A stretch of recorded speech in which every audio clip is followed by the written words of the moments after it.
These are incredibly difficult and profound questions. Those are the kinds of things that I reflect on, first of all, just how personal this is, just how intimate this is, and just how emotional this topic is. I think it's just, it's troubling and it's tough for all of us. No, it's not black and white. It takes a lot of thinking. Adam Vaughan, Parliamentary Secretary to the Prime Minister.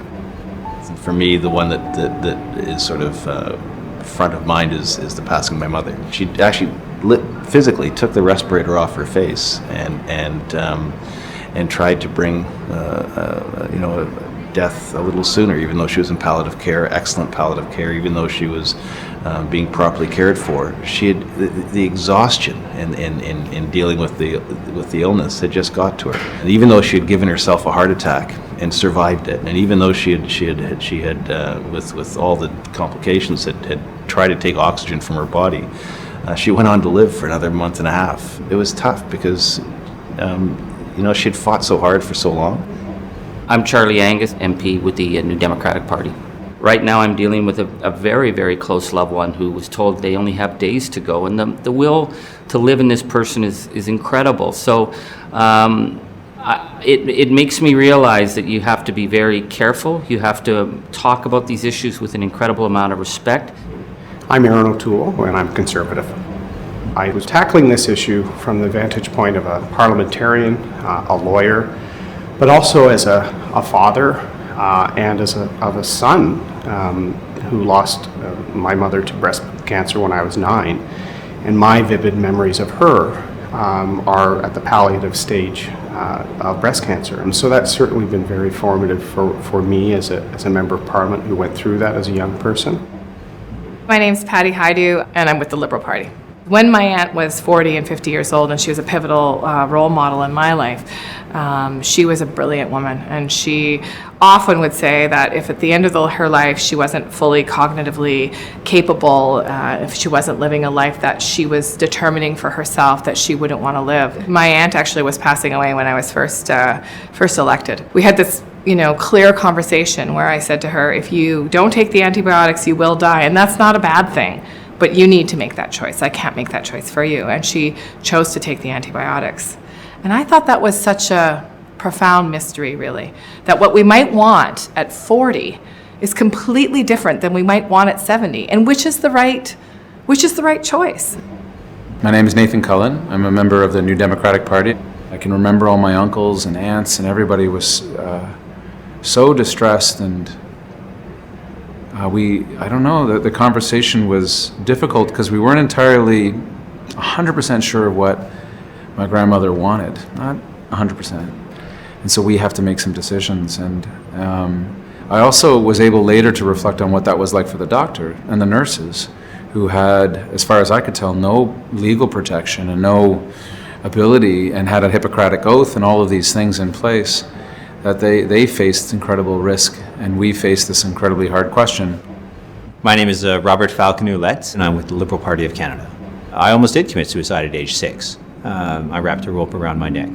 I know some people believe there's no connection between physician-assisted dying and suicide, but when I heard the story of Attawapiskat and a 13-year-old girl who killed herself because she was having medical treatment, and it seems the system was unable to respond to her needs concerning her pain, and she wanted it over. She wanted it to be done with. Are we now going to set up a system that's going to enable people to deal with that pain in some way? Or will people now just be feeling like that's the only option? So my name's Arif Virani. I'm a Liberal Member of Parliament. We are taught that if someone is in peril and someone feels that they want to take their own life, to talk them out of it. I see it both from my personal lens, but I also see it from a professional lens. I practiced, charter litigation for 14 years. I understand the intense necessity of protecting people's charter rights, but I think the issue is beyond just charter rights. It's also a moral and ethical dilemma for a number of us who are trying to do the best for our constituents and also do right by our own principles and our own conscience. Michelle Rempel, Conservative Party of Canada. There's a lot of elderly people that don't have people that go and talk to them. There's a lot of people who suffer from serious illnesses that I wonder how often somebody will go and hold their hand. I hope we don't lose that.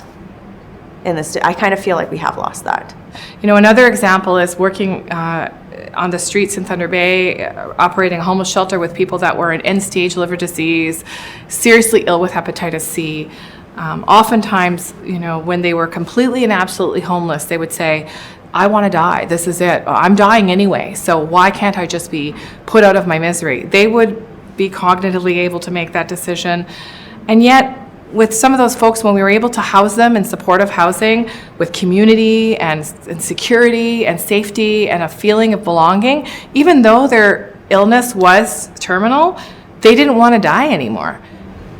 I'm Michael Cooper, a Conservative Party. I'm trying to take the emotion out of my thought process to the greatest extent as possible and follow the law and follow the evidence. But it's important that we listen to those individual experiences, but at the same time we need to take a step back and look at the big picture in the most objective way as possible. And so it's an incredible mix between the rational and the emotional. That the rational can look at the evidence, and then there's the emotional piece, which is to try to grapple with the biggest questions we face as people, which is, what does end of life mean? What rights do we possess?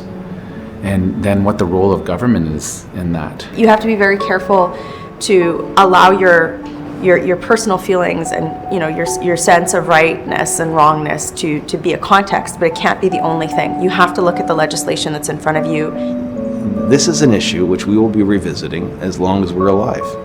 And we will be trying to make it better as long as we're alive. And I don't think we're going to get it perfectly perfect this time. If we make a mistake, the impacts it might have on people who are on the margins, vulnerable populations which are not in the norm of Canadian society, it might be great.